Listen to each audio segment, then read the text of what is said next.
Então, bom dia, dando início nosso conteúdo. Vou compartilhar a tela.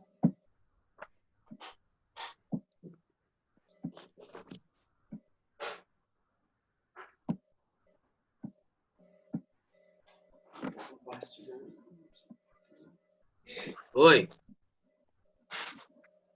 Oi.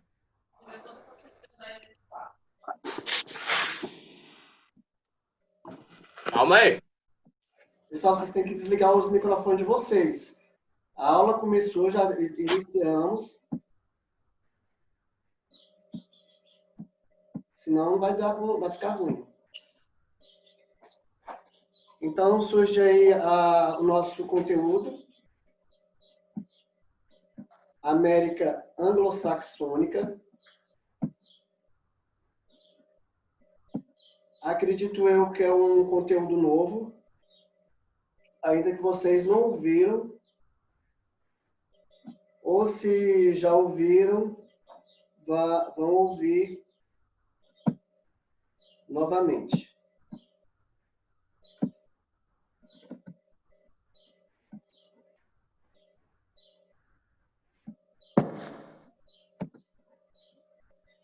Então, a América Anglo-Saxônica. Esse nome, galerinha, essa ideia de América. Vocês sabem que existem três Américas: a América do Norte, a América Central e a América do Sul. Só que com o passar do tempo, principalmente no que diz respeito a essa ideia de colonização, existem dois tipos de colonização, que vocês já sabem, não é nada novo para vocês. Um país teve colônia de povoamento, que são os países ricos, ou colônia de exploração, que foram os países subdesenvolvidos. Através dessa ideia de colonização, surgiu o quê? A América Anglo-Saxônica. A América Anglo-Saxônica é uma classificação utilizada para designar os países mais desenvolvidos do continente americano. Então, aí vocês já mataram a charada. Léo, a América Anglo-Saxônica são os dois países, né, Estados Unidos e Canadá, que tem o quê? A língua oficial, o inglês. Vocês sabem que a América do Norte são três países, certo? A América do Norte é os Estados Unidos, o Canadá e o México. Vocês sabem que o México, ele sofre o quê? Ele sofre uma certa de exploração dos Estados Unidos e do Canadá. Dentro desse conceito, dentro dessa caracterização de América anglo-saxônica, vai entrar somente dois países, os Estados Unidos e o Canadá. Por quê? Porque eles têm em comum a língua inglesa. Eles têm em comum o inglês. Por quê? Com o passar do tempo, com o passar da colonização dentro dessa região, na América do Norte, esses dois países eles tiveram laços de cultura relacionados com a colonização britânica. Então, eles tiveram em comum, os Estados Unidos e o Canadá, a colônia do tipo de colonização de povoamento. A colonização de povoamento é aquela típica dos países desenvolvidos, aquela no qual os britânicos, os ingleses, à medida que eles chegaram na América do Norte, eles começaram a fixar, a criar a metrópole dentro da América do Norte e as primeiras civilizações, as primeiras sociedades em si, deixando a parte do México sem colonização. Ou seja, a parte do México ela foi propícia por uma forma de exploração. Por isso que podemos afirmar que a América anglo-saxônica é uma região que pertence à América do Norte, no qual os Estados Unidos e o Canadá têm em comum a colonização em si, né? Como já falei para vocês, que é de povoamento, e principalmente, oitavo ano, a língua falada, tá? Que no caso é o inglês. As dúvidas que surgirem, vocês vão anotando no caderno, tá? Acredito eu que assim, é algo novo para vocês, mas a literatura, o que eu vou falar, ele está bem resumido, bem objetivo, ok? O negócio aqui é esse. Então, é comum considerar como América anglo-saxônica todos os países da América do Norte, América Central e do Sul, que têm a língua inglesa como idioma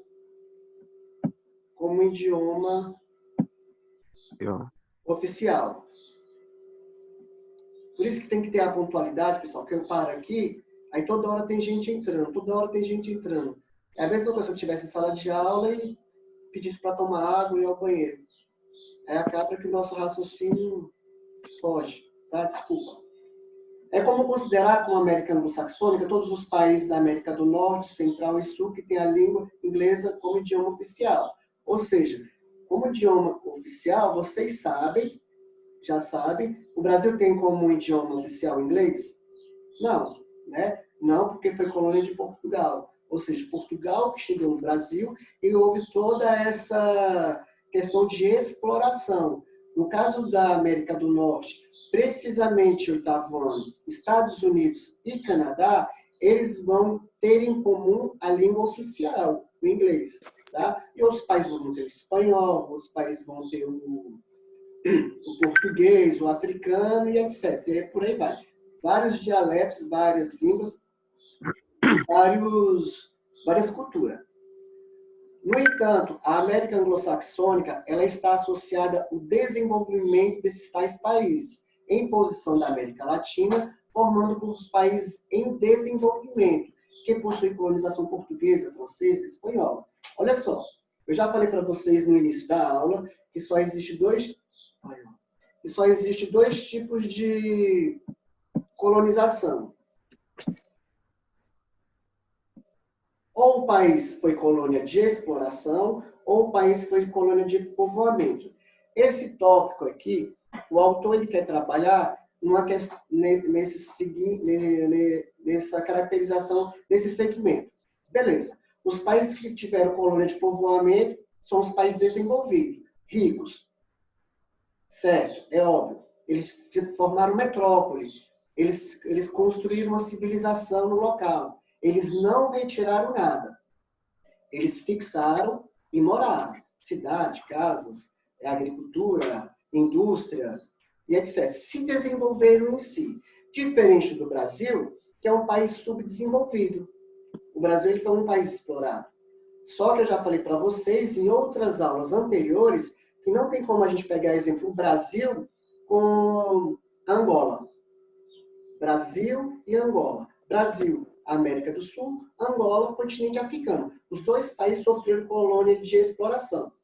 Beleza. Porém, a economia do Brasil ela não pode ser comparada com a economia da Angola. Por quê? Ou de outros países, ou Haiti, na América Central. Porque o Brasil ele é um país subdesenvolvido, porém em desenvolvimento. É o que nós já falamos em outras ocasiões. Tá? Então, vai discutir mais essa questão de cultura, uma questão econômica, e principalmente, oitavo ano, quando se retrata da América anglo-saxônica, vai estar mais mesmo numa questão de dialeto, tá? Da língua falada. Aqui para vocês observarem, tá? O azul, a América anglo-saxônica, e amarelo, a América Latina, que fala a América anglo-saxônica, que vai falar o quê? O inglês. A América Latina vai falar o quê? O português, o francês, o espanhol. Tá? Ó, vocês observando aí, vamos pegar a América do Sul. Tem o Brasil, que fala português, aí tem a Argentina, que fala espanhol, tem a Colômbia, que fala outra língua, tem a Guiana, lá em cima, já próximo, colado no Brasil, dentro da Amazônia, por ali tem a Guiana Francesa, o Suriname, que eles vão falar o quê? O dialeto deles é os francês. Por que o francês? Porque os franceses que colonizaram e foram os franceses que exploraram o local e deixaram esse dialeto em comum dentro da América Latina. América anglo-saxônica, o inglês. América Latina, português, espanhol e francês. Mamão com açúcar. Então, vamos lá. O termo anglo-saxões refere aos habitantes da Inglaterra, após vitórias dos saxões germânicos sobre os bretões. A maioria dos anglo-saxões são considerados brancos, descendentes de caucasianos. Caucasianos, pessoal, é uma região na Europa, tá, que vive sobre o Cáucaso. O Cáucaso é uma espécie de montanha, é uma espécie de relevo, é uma região propício de matéria-prima. Os países anglo-saxônicos possuem uma das maiores economias da América, com a presença de um grande bloco econômico NAFTA. Eu acredito que eu já falei isso com vocês. Tá? O NAFTA é um acordo de livre comércio da América do Norte, no qual pertencem os Estados Unidos, Canadá e México. Já falei para vocês que é um bloco extremamente estratégico, tá? No qual os Estados Unidos e o Canadá vão meio que explorar o México, principalmente, oitavo ano, no que diz respeito ao quê? A mão de obra. Tá? Eu sempre falo muito com os meus alunos, acredito que já falei com vocês, sobre a indústria automobilística, a indústria de carro, de veículos. Chega várias peças dos veículos no México, o México ele vai montar e o veículo ele vai voltar para o Canadá e para os Estados Unidos, enriquecendo em si a economia norte-americana e canadense. Então, considerada duas grandes potências globais, industriais e agrícolas, tá? O desenvolvimento da agricultura, galera, já falei para vocês, é de ponta, é tecnologia. Estamos falando de países que são extremamente desenvolvidos. Não estamos falando assim, de um país que são extremamente arcaico, beleza? Então, o Canadá possui uma economia desenvolvida, na presença de indústrias de madeira, petróleo, gás natural, energia e também até mesmo a questão nuclear, automóveis e aeronaves, relacionado com o clima da América anglo-saxônica. O clima predominante nesse país é temperado continental oceânico, ou seja, grande parte do ano ele é frio, tá? Porque eles são mais distantes da linha do Equador, mas quando também chega no verão é muito quente, tá? Então essa é a média de temperatura, 20 graus, geralmente anualmente, tá?